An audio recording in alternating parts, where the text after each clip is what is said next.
Grande é o Senhor, digno de ser louvado e adorado, não é mesmo? Nós vamos estudar uma passagem hoje pela manhã, meus queridos irmãos, que está na carta aos Hebreus, no capítulo 4. Nós já lemos duas passagens em Hebreus 4 nessa manhã. O seminarista Mateus nos trouxe, tanto para o instante de adoração, momento inicial, depois também para a confissão de pecados. E agora nós vamos ler os versículos 14, 15 e 16, sob essa temática: Jesus Cristo, o único sacerdote, o sumo sacerdote. Jesus Cristo como o sacerdote para sempre. Jesus Cristo como o eterno sacerdote. Veja que eu estou falando 3 ou 4 coisas relacionadas a Jesus para, de alguma maneira, permanecer fiel ao que o Novo Testamento mais quis dizer. É Jesus, é só Jesus, é sempre Jesus, é exclusivamente Jesus. Antes de outras ideias, antes de outros pensamentos, antes de outras possibilidades, é Jesus aquele que executou o sacrifício. Por isso, nós cristãos, protestantes, evangélicos, o tempo inteiro nós estamos dizendo: é Jesus, é Jesus, é Jesus. Não cabe na nossa vida cristã adoração, subserviência, romarias, qualquer coisa, qualquer outra ideia construída que não seja Jesus, Jesus, Jesus. Mas nós estamos em um país, o Ocidente vive muitas religiosidades. Hoje é um dia importante para nós, os cristãos, reforçarmos em nós a cristologia. Nós somos convictos disso. Nós viveremos até o fim da nossa vida por Jesus. Então essa é uma passagem que nos ajuda a pensar nisso, nesse dia. Eu gostaria muito que você, ao ler esse texto, pensasse na importância de Jesus, do Salvador, do Messias, do Rei, do profeta, do sacerdote, Jesus na sua vida.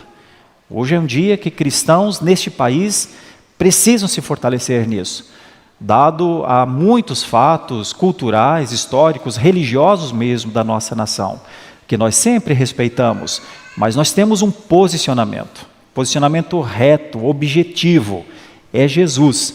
Hoje é dia de defender causas como esta, é Jesus, é só Jesus. Vamos ver isso nesse texto, vamos conversar com nossas crianças, e depois conosco, a partir dessa ideia fundamental, o que Jesus proporcionou, e a importância de adorarmos a Ele. Está escrito assim: tendo, pois, Jesus, o Filho de Deus, como grande sumo sacerdote, que adentrou os céus, conservemos firmes a nossa confissão, porque não temos sumo sacerdote que não possa se compadecer das nossas fraquezas.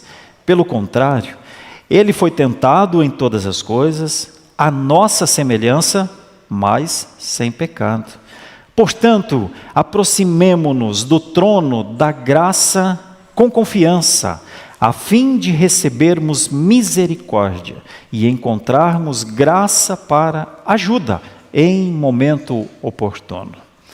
Com nossas preciosas crianças, já pegaram a eco bag, pegaram? Nossas crianças pegaram? As crianças que pegaram a eco bag lá na portaria, levantem por favor, para o pastor ver, só para eu ter uma ideia aqui, se nossas crianças pegaram as eco bags. Já vi, ok, já vi também, ó lá também, isso, bênção. Se alguma das nossas crianças não apanhou a eco bag, pode apanhar lá na portaria, lá no nosso acesso, tá bom? Nossa porta de entrada. Porque as nossas crianças adoram a Deus conosco. Lá em cima pegaram? Pegaram? Não vi se alguém levantou a mão lá. Pegaram? Sim, já vi também. Bênção. Já vi também. Opa, linda cor inclusive, verdinho.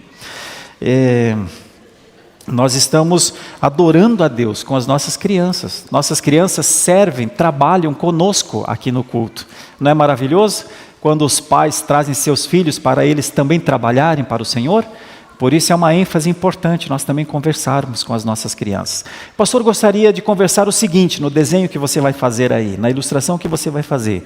Porque depois que você fizer essa ilustração, você vai desenhar, você vai pensar e vai ficar ouvindo o que o pastor está falando, né? Porque você vai absorver isso, tenho certeza. O que eu gostaria que você desenhasse hoje? Que você desenhasse um grande portal, mais ou menos como essa caixa acústica da nossa igreja, é como se fosse um portal, né? Um grande portal. Imaginem se tivesse um véu aqui que separasse, e eu e o seminarista Mateus ficássemos aqui atrás, e um véu nos separando, hipoteticamente, né? Não tem este véu, não há. Isso aqui é um ambiente só. Este ambiente aqui não é diferente do ambiente em que você, criança, está sentado aqui ou na galeria. É o mesmo ambiente. Então, pastor, gostaria que você desenhasse um portal semelhante ao que você está vendo aqui, mas como se dentro desse portal você visse um trono, um grande trono, um trono brilhante, reluzente. Imagino que você vai pintar de amarelo ouro. O pastor não conhece muito cores. Se eu for pintar, de repente eu acho que estou pintando amarelo, ou estou pintando verde, ou estou pintando laranja, ou coisas assim. Mas você não é daltônico, então você vai pintar um trono maravilhoso. Sabe qual é a parte bem importante nisso? O pastor gostaria que você se desenhasse diante desse trono. De repente você vai estar de joelhos diante desse trono. O pastor não sabe como está o seu coração. Mas talvez o seu coração esteja querendo confessar pecados, falar das suas culpas talvez. Crianças também sentem culpas quando elas erram, quando elas fazem alguma coisa contra um amiguinho, contra o papai, contra a mamãe, contra Deus. Muitas crianças desde cedo já começam a perceber que podem fazer coisas erradas contra o Senhor. Talvez você, criança, diante desse trono majestoso, brilhante, dourado, ou da cor que você achar que um trono deve ser, talvez você gostaria de confessar suas fraquezinhas. Pode ser que você tenha fraquezas também. Pode ser que você já comece a perceber que você não é tão forte. Um dia você vai perceber que nem papai é tão forte, nem mamãe é tão forte. Mas, nesse momento, ainda estamos conversando contigo. Talvez, criança, diante desse grande trono de graça, que não tem um véu que separa, como nós lemos aqui nas passagens anteriores, você esteja querendo confessar que você já foi tentado, já sabe o que é ser tentado a fazer uma coisa errada, né? E você gostaria de falar com Deus. Sabe o que mais? Pode ser que algumas das nossas crianças, eu sei que as bem pequenininhas, Andrezinho ali ainda não, talvez outras ainda não, na idade de 4, 5 anos, mas algumas crianças já maiorzinhas um pouco, Heleninha lá em cima, uma idade um pouquinho maior, talvez já tenham sofrido perseguição. Talvez já tenham sofrido nos seus núcleos de relacionamentos, escola, outras amizades, perseguição mesmo. De pessoas que talvez você quis, de repente, orar em algum momento, mas alguém falou assim, não pode, aqui não pode orar não. Para uma criança, isso é uma restrição, é uma barreira. Talvez você já tenha sofrido um pouquinho por causa de Jesus, né? Então, neste desenho, coloque tudo. Coloque você diante de um trono maravilhoso, não tem separação entre onde você está e onde esse trono está, porque Jesus rompeu esse véu, essa separação. Quando você for maior um pouquinho, como estes adultos que estão aqui, como seus pais, você vai entender o que foi essa ruptura do véu, na sua pessoa ou na obra dele. Mas por enquanto apenas saiba, não existe um véu que te separa, não existe uma barreira que te separa de Jesus assentado no grande trono da graça, tá bom? Então, enquanto você vai fazendo esse desenho, vai pensando, o pastor vai conversar um pouco aqui com os adultos, nessa manhã, sobre isso, sobre termos a Jesus como um sacerdote. Termos a Jesus como o sacerdote. Termos a Jesus como o único sacerdote. Não só um sacerdote, não só o sacerdote, mas o único sacerdote eterno. É isso que nós vamos conversar nessa manhã, a partir de algumas ideias aqui. Vamos entender o que é esse sacerdócio. Vamos entender como esse sacerdote nos trata. Porque é uma ação, o sacerdote nos trata. Ele age em favor de um povo. Ele expia pecados de pessoas. E qual a nossa reação a isso? Ao sabermos que existe um sumo sacerdote, que ele tem uma ação, um trabalho, o sacerdócio é um trabalho de Jesus. O que fazer diante disso? O que fazer diante de tanta graça de Deus? Meus irmãos, eu falei com as crianças, falei de culpa, falei de fraqueza, falei de tentação, falei de perseguição. Será que nós não temos um pouquinho disso também? Nós não estamos fazendo o desenho como as crianças, mas nós que já temos condições de abstrair na nossa mente, podemos fazer esse desenho na nossa cabeça, né? Se estivéssemos diante do Senhor nosso Deus, será que muitos de nós não sentiriam culpa pela maneira como somos? Será que desse trono pode vir alguma misericórdia para culpas intensas? Será que Cristo aceita neste trono de Rei absoluto corações arrependidos? Mais do que isso, e se tivermos e se chegarmos à condição de reconhecer, tenho sido fraco, minhas fraquezas têm me dominado, eu tenho agido com aparente força, mas lá no fundo, sou frágil, tenho fraquezas. Será que deste trono alguém compassivo poderia dizer: tudo bem, tome a minha mão, vamos andar de novo? É importante você confessar suas fraquezas, mas vamos lá, vamos levantar, será? O que vem do trono da graça? E se diante deste trono nós disséssemos: Senhor, tenho sido tentado, Senhor, tenho sofrido tentações, Senhor, às vezes tenho conseguido resistir, Senhor, às vezes não, mas ninguém sabe, Senhor, mas eu sei, e o Senhor também sabe. Será que haveria um tipo de graça por parte desse trono e ao mesmo tempo uma instrução? Eu sei o que é isso, eu também já fui tentado. Será que nós confiamos que assentado neste trono está alguém que conversa conosco e compreende o nosso estado? Por último, será que diante desse Senhor, ao falarmos: Senhor, para viver o cristianismo nesse mundo não tem sido fácil, e quando eu me animo a falar de Ti, eu olho para o lado e penso: as pessoas não vão entender, e se alguém entender, se um entender, tem dois, tem três para falar, esquece, isso aí é uma religiosidade muito particular, isso é coisa que crentes pensam, mas nós não somos assim. Senhor, eu tenho sofrido pelo Teu nome, pela causa que eu creio. Senhor, diante dessa perseguição, o que fazer? Será que nós teríamos condição de crer que desse trono da graça alguém poderia dizer: persevere, eu já passei por isso também? Sabe, quando o autor aos Hebreus escreveu esta passagem e tantas outras, o livro na verdade, ele estava lidando com pessoas que estavam passando por problemas reais na sua caminhada. Uma das coisas mais bonitas na fé cristã é a transparência.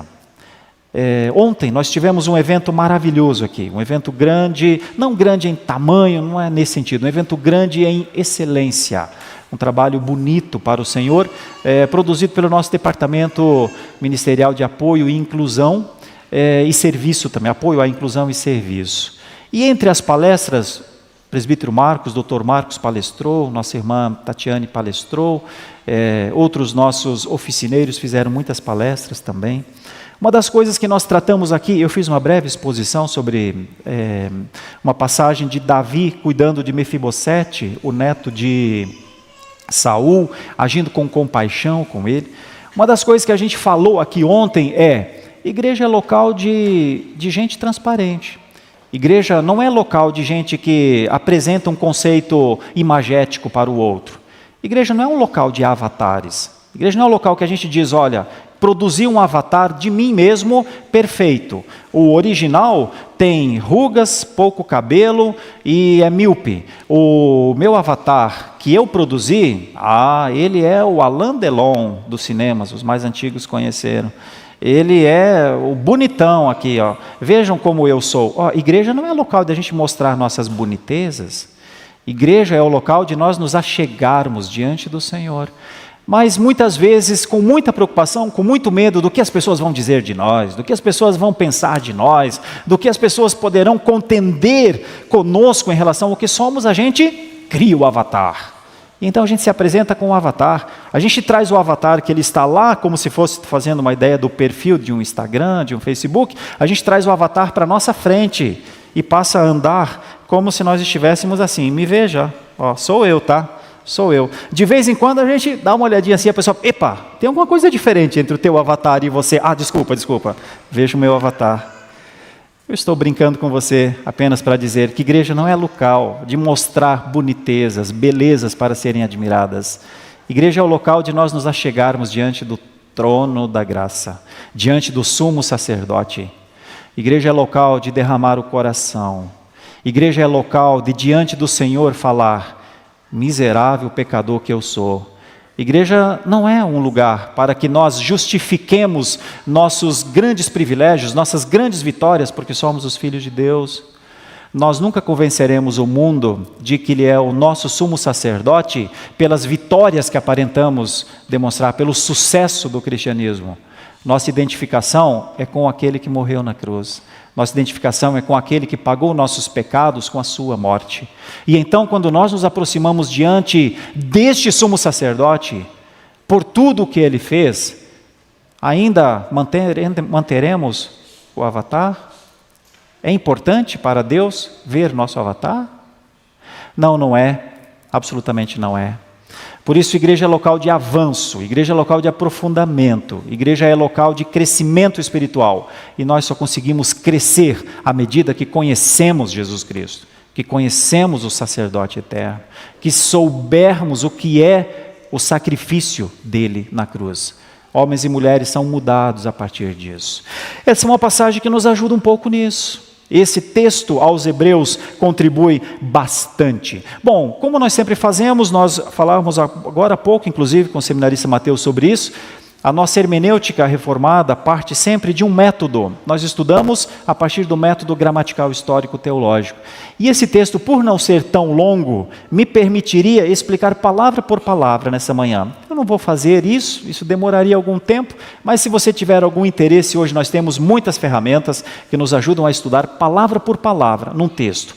Mas eu vou pontuar algumas palavras aqui para levar você para dentro do texto, tá? E depois nós vamos buscar algumas aplicações para essa ideia. O sumo sacerdote, a maneira como ele nos trata e como nós podemos reagir a ele. Qual é o convite que ele nos faz em termos de, depois de tudo que ele fez por nós. Então vejam comigo, por favor, no texto, versículo 14 já. Está escrito assim no texto: tendo, pois, Jesus, o Filho de Deus, como grande sumo sacerdote, que adentrou os céus, conservemos firmes a nossa confissão. Veja que esse texto tem algumas coisas aqui. Olha a ideia de temos um grande sumo sacerdote. O termo sumo sacerdote já era suficiente, já seria suficiente. Mas o autor aos Hebreus acrescenta a palavra um grande sumo sacerdote. Porque o autor aos Hebreus está mostrando Cristo superior a Moisés, aos anjos. Então ele usa essa ideia de hipérbole, o grande sumo sacerdote, que é que é maior inclusive que o sacerdócio levítico do Antigo Testamento. O sacerdócio levítico era um tipo de sacerdotalidade. Agora Jesus é o sumo sacerdote. O que antes era uma sombra, agora é uma realidade. Isso está no texto. Vejam a outra ideia que está aqui no texto, que adentrou os céus, ou que penetrou os céus. A gramática do texto, lá do grego koiné, dá uma ideia aqui de uma ação com efeitos duradouros. para o Mateus Ternos, que está lá em cima e está começando a estudar grego, o próprio Mateus Solino, que já começou, eles vão entender lá no futuro, lá estudando o grego, o que é o perfeito composto do grego. Perfeito composto ele fez, é uma obra plena, ele adentrou, ele penetrou os céus, e os efeitos desse acesso são eternos. Ninguém rompe. Ele não é um efeito próprio para si. Ele adentrou os céus mais ou menos como abriu um espaço. Agora o espaço está aberto. Parece pouco olhar assim, ele adentrou os céus. Não, ele não só penetrou ou adentrou os céus. Ele rompeu os céus para que ficasse aberto. É um fato consumado, é um fato que não pode ser mudado. Fato consumado. Aproveitando o exemplo aqui, eu estava um pouquinho antes tomando a minha aguinha, ali, derrubei e molhou o chão. Puxa vida. Aí, como sempre, quando faço qualquer coisa errada, fico vermelho. Aí fico pensando, o que fazer? E agora? O chão está molhado. Esse taco pode estragar com o chão molhado. Como é que faz? Olho para um lado, olho para o outro, de repente vejo o Mateus passando e falando, o LG vai pegar um pano para limpar o chão. Depois que a água derramou, não adianta falar assim, água, volta para o copo. Água, essa não era a hora de sair do copo. Mas derramou. Água derramada, chão molhado. De certa forma, mudando tudo que pode ser mudado, quando o céu abriu, amigo, não tem quem fecha. O céu está aberto. Quando ele adentra os céus, é como o véu que se rasgou. Por isso que eu disse para as crianças, não tem véu. Não tem véu entre você e o seu Senhor. Não tem véu. Alguém quer colocar véu, alguém quer colocar uma cortina, alguém quer levantar uma cortina de fumaça. Não pode. O acesso está liberado. Nunca será negado. Eis o acesso. Coisas pequenas, mas o texto mostra a ação, a intensidade da ação. E aí vem uma outra ideia, ainda no versículo 14, que é conservar firme a confissão. Conservar firme a confissão, de novo, para os nossos amantes da língua grega, é uma expressão subjuntiva, ou é mais ou menos assim, já que ele fez isso, que façamos valer a pena, já que o céu foi aberto, que adentremos também, né? Porque tu já pensou, o céu aberto e eu fico lá, será que esse véu foi rasgado mesmo? E se quando eu estiver passando, cair um véu em cima de mim? Lembrem, nós estudamos isso há uns 2 ou 3 domingos, o véu tinha aproximadamente 10 centímetros. Esse véu do templo, lá do templo, tinha 10 centímetros. Então, tu já pensou? Tudo aberto para passar, mas eu fico ali, será? É mais ou menos assim, um homem e uma mulher se casam para serem felizes no casamento, mas a pessoa pensa, será que eu vou conseguir ser um bom marido? Será que vou conseguir ser uma boa esposa? Deus dá um filho e uma filha, será que eu vou conseguir ser um bom pai, uma boa mãe? Deus dá um bom trabalho, será que eu vou conseguir trabalhar? Mais ou menos assim. O véu foi rasgado. O véu está aberto, o local está aberto. Conserva firme. Que conservamos ou que conservemos firmes a nossa vocação.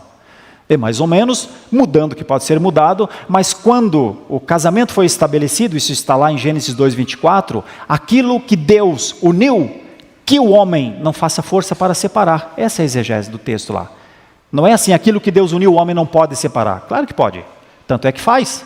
Não, aquilo que Deus uniu, que você não faça força para romper, que você não se esforce para contradizer. Assim, esse texto está aqui, nesse chamado presente subjuntivo exortativo. Tipo, está na hora de perceber que o véu está aberto, hein? Está na hora de perceber que é só Jesus, viu? Já o lóbulo frontal já foi formado, os neurônios já estão batendo legal lá na cabeça, tudo que precisava já está feito, está na hora de tomar jeito, toma juízo, é Jesus, viu? Mais ou menos assim, apenas brincando com vocês. Isso é uma ênfase cristológica e soteriológica do texto. Segunda coisa, versículo 15, ainda estou explicando o texto, tá? Depois nós vamos aplicá-lo aos nossos dias. Olha duas coisas, por favor, que está aqui no texto. Porque não temos sumo sacerdote que não possa se compadecer das nossas fraquezas, pelo contrário, ele foi tentado em todas as coisas, a nossa semelhança, mas sem pecados. Note duas coisas aqui. Não temos sumo sacerdote, e aí um reforço, que não possa se compadecer das nossas fraquezas, e aí um adversativo, pelo contrário. Pelo contrário. Os hebreus usavam muito essas expressões, dupla negação enfática, logo depois para apresentar que o contrário daquilo é que era o certo. Então, essa perspectiva, ela nos mostra a empatia de Jesus. Ele foi tentado em todas as coisas, a nossa semelhança, mas sem pecados. Jesus, tentado em todas as coisas, sem pecados, segundo a nossa semelhança, é um aspecto interessante, contudo, sem pecado, nos aponta para como Ele nos trata. Jesus nos trata de onde Ele está, sem pecados, como sempre foi, sem pecados, mas sofrendo todas as tentações. Alguns autores dizem que quando nós sofremos uma ou outra tentação e caímos, isso nos mostra a diferença de santidade entre nós e o Senhor. Ele foi tentado em todas as coisas e não caiu em nenhuma. E nós às vezes somos tentados em uma coisa, não precisamos da segunda coisa e já caímos nela. Isso mostra o que é a diferença de santidade entre nós e Deus, entre nós e o Senhor. Versículo 16, ainda para explicar aqui exegeticamente, ou de maneira, trazendo a hermenêutica aqui para os nossos dias, o versículo 16 também nos ajuda a entender um pouquinho mais desse texto. Portanto, aproximemo-nos do trono da graça com confiança, a fim de recebermos misericórdia e encontrarmos graça para ajuda em momento oportuno. Primeira coisa é esse termo, aproximemo-nos com confiança. E mais uma vez, se formos buscar aqui a gramática do texto, a ideia é aproximemo-nos de maneira contínua, continuemos nos aproximando, mantenhamos-nos à disposição pela proximidade. Tenhamos uma disposição para sempre buscar ao Senhor, porque o grego não é uma coisa pontual. O presente no grego quando eu digo eu levo, na língua original eu estou levando. Quando eu digo eu amo, eu estou amando. Quando eu digo eu cultuo, eu estou cultuando. Aqui no Brasil, na língua portuguesa, é como se fosse o gerúndio na língua portuguesa. Então esse é um texto que nos ajuda a pensar. Esse termo aproximemo-nos não é uma vez, é sempre. O sacrifício foi feito uma vez para que nós pudéssemos nos aproximar sempre. Quais implicações tem isso? Nós já vamos ver. Aproximemo-nos do trono da graça. Na verdade, essa é uma linguagem de santuário, essa é uma linguagem de reinado, ela é uma linguagem... Porque o que é um trono de graça? Né? Nós não conseguimos entender trono de graça. Trono de rei, trono de soberanos, mas trono de graça. Então aqui é só para nos mostrar que Jesus Cristo é este rei.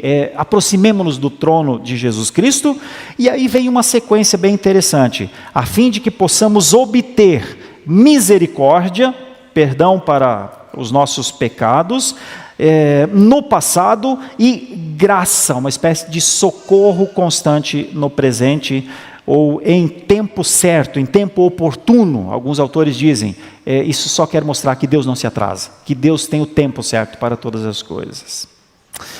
São 3 versículos só, mas que podem nos mostrar muito deste sumo sacerdote. Podem nos mostrar quem Ele é, podem nos mostrar como Ele nos trata, podem nos mostrar como nós podemos viver diante do Senhor. Por isso eu começo a falar então de quem Ele é. O sacerdote, o sumo sacerdote, Jesus, Filho de Deus, que adentrou os céus, por isso conservemos firmes a nossa vocação. Meus queridos irmãos, um dia Charles Haddon Spurgeon disse uma coisa sobre este sumo sacerdote. Cristo não apenas morreu por nós, Ele vive por nós. Este sumo sacerdote é vivo. É a primeira coisa que nós temos de pensar. Quem é o sumo sacerdote? O sumo sacerdote é Cristo vivo. Ele ressuscitou para viver de onde Ele governa. Um dia, na plenitude das plenitudes, Ele vai devolver o cetro de justiça ao seu Pai. Mas esse tempo ainda não chegou. E Ele governa de onde Ele está. Quem governa esse mundo? O Senhor Jesus Cristo. Do trono de justiça, do trono de glória, do trono de graça. Ele vive e Ele vive por nós. Então, quando o texto diz, conservemos firmes a nossa confissão, esse conservar firme a confissão, na verdade, é um convite à continuidade da adoração. A implicação mais adequada aqui é, diante do sumo sacerdote que adentrou os céus, como a gente confirma a nossa confissão? Como a gente continua a dizer a este mundo que a gente é crente, como nós cantamos domingo passado, hino 386, Felipe? Direi ao mundo que sou crente, não me envergonho de o dizer. Direi ao mundo que sou crente e que por isso ou por ele vou viver. Como a gente faz isso? É quando a gente começa a pensar como a criança chegando do trono da graça. Será que eu não tenho culpa em não viver assim no mundo? Porque é o chamado. Continua firme. Permanece firme na sua confissão. Eu resgato uma ideia que é muito própria do presbiterianismo. Em determinado dia, a grande maioria de todos nós passou pelo que nós chamamos de profissão de fé. Se fomos recebidos na infância, fomos batizados quando crianças. Se fomos recebidos como adultos, fomos batizados quando fomos recebidos como membros comungantes da igreja. Naquele dia, alguém, se foi aqui, no período que eu estou aqui, fui eu que fiz as perguntas. Se foi em outro lugar, alguém fez perguntas. Para você ser um membro comungante de uma igreja histórica, de uma igreja protestante, de uma igreja evangélica, você precisa responder se você é crente. As pessoas vão perguntar, você crê em Deus? Você crê em Jesus? Você crê no Espírito Santo? E então nós dizemos, eu creio. Pronto, esse eu creio não é ali, naquele momento. É eu creio, eu estou crendo, eu vou crer, e lá no futuro você verá que a minha palavra é uma só. Você verá que eu professei isso a Deus. Quando houver cultos lá nos domingos, eu vou estar lá. Quando precisar se envolver com missões, eu estarei lá. Quando precisar de um pai ou de uma mãe que educa o seu filho nos caminhos do Senhor, eu estarei lá. Quando precisar de um líder ou de uma líder lá naquela igreja, eu estarei lá. Quando for necessário erguer a minha voz para pregar a este mundo perdido, idólatra, terrivelmente enganado, terrivelmente iludido, eu estarei lá. É assim que se confirma a confissão. Conservar firme a confissão. Um dia nós dissemos, eu creio em Jesus, e então alguém, seja o pastor daquela igreja, disse, então você pode ser batizado. Então você pode ser recebido como membro dessa igreja. A confissão não é em um ato isolado da nossa vida, a confissão é a primeira resposta para como nós queremos viver. Por isso muitos de nós, em algum momento, precisam perguntar para si mesmos, eu tinha essa ideia quando eu confessei Jesus como Salvador? A igreja de Cristo, do qual eu sou membro, pode contar comigo porque eu conservo firme a minha confissão? São reflexões que textos assim nos ajudam a fazer. E a resposta adequada deveria ser, Senhor, talvez eu tenha de me arrepender de algumas coisas, mas é o que eu quero fazer. Quero viver para Ti mesmo. Quero conservar firmes o que um dia eu disse.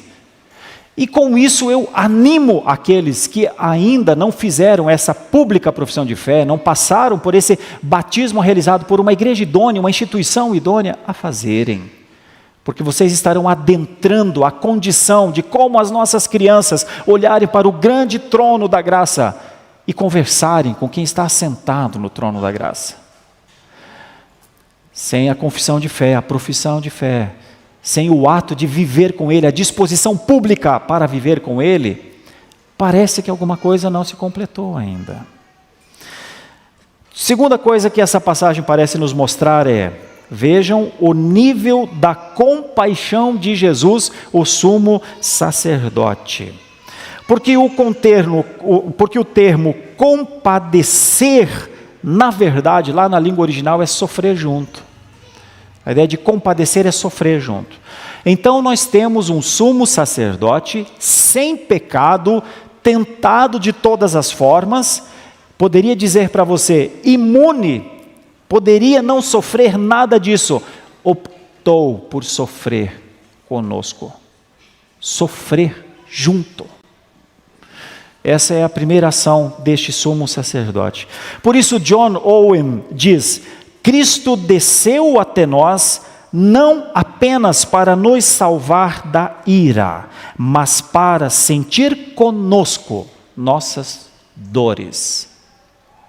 Nós chamamos isso na teologia de condensação, de esvaziamento, a kenosis, que está em Efésios 2. Ele se fez um de nós. E nós achamos isso muitas vezes uma coisa tão banal, né? Não deve ser uma coisa tão difícil, Cristo se fazer um de nós. Irmão, Cristo abriu mão da sua glória. O mundo foi feito para Ele. Tudo é para Ele. Ele se assentava à direita do Pai, Pai, Filho e Espírito Santo, na Trindade Santa. Até que então há a determinação de que a segunda pessoa da Trindade desceria, nasceria, viveria como um ser humano. Esse nível de condensação em termos práticos é como se você imaginasse colocar São Paulo todo dentro dessa igreja. Uma cidade de 22 milhões de habitantes aqui dentro, onde cabem 400 ou 500 pessoas ou menos do que isso. A condensação de Cristo em figura humana foge à nossa lógica, de tão grande que ela é. Só que ela é um ato tão gigante. E Ele vem e mora, como diz a palavra, no coração do contrito. Essa é a condensação de Cristo.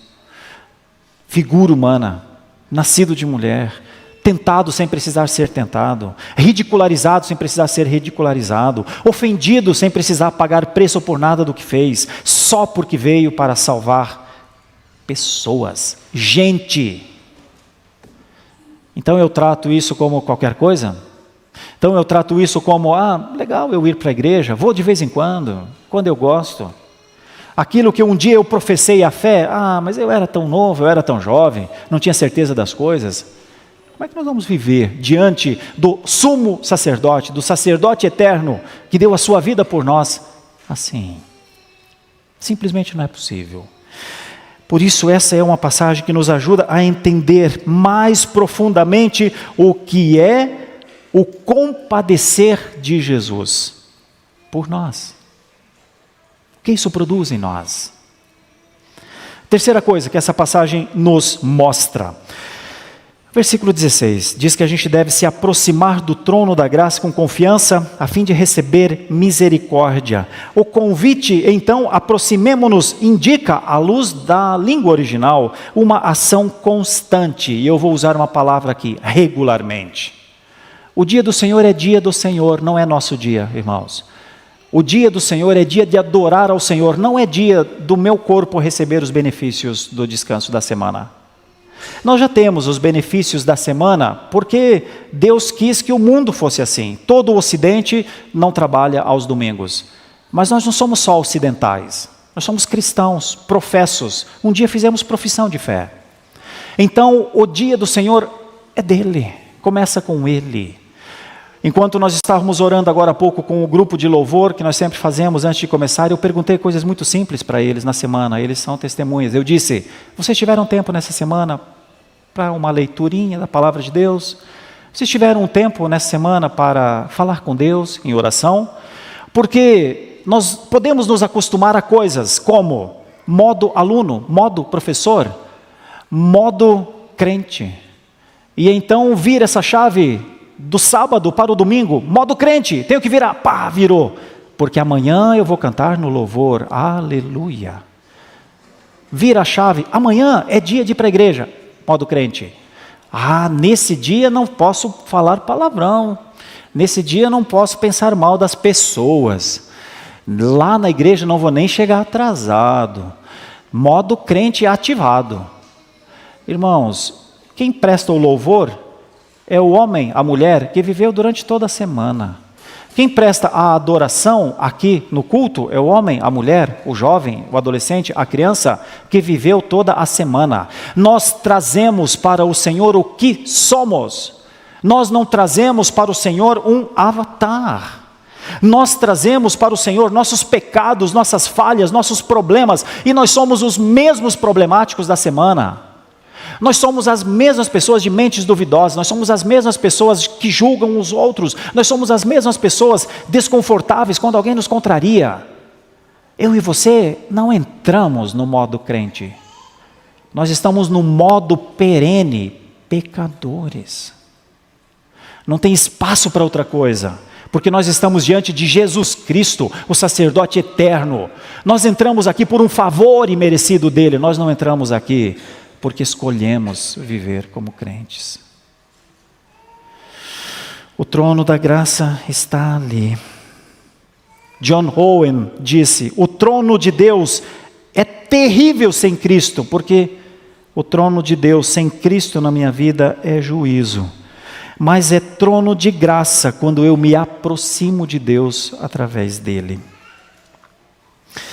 Quero concluir com algumas aplicações para os nossos dias, meus irmãos. Eu pedi às crianças no começo que fizessem um desenho como se estivessem diante de um portal aberto, o trono colocado e elas diante deste trono, para conversarem com quem se assenta no trono.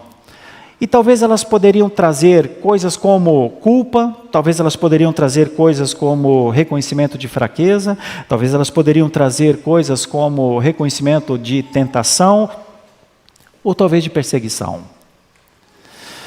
Nós já não somos mais crianças, já somos maduros, né? Homens e mulheres maduros, equilibrados. O Senhor Deus tem nos dado a graça de vivermos como cidadãos do reino dos céus nessa terra. Mas não convinha, de vez em quando, a gente usar um conceito imagético como esse para perguntar: Senhor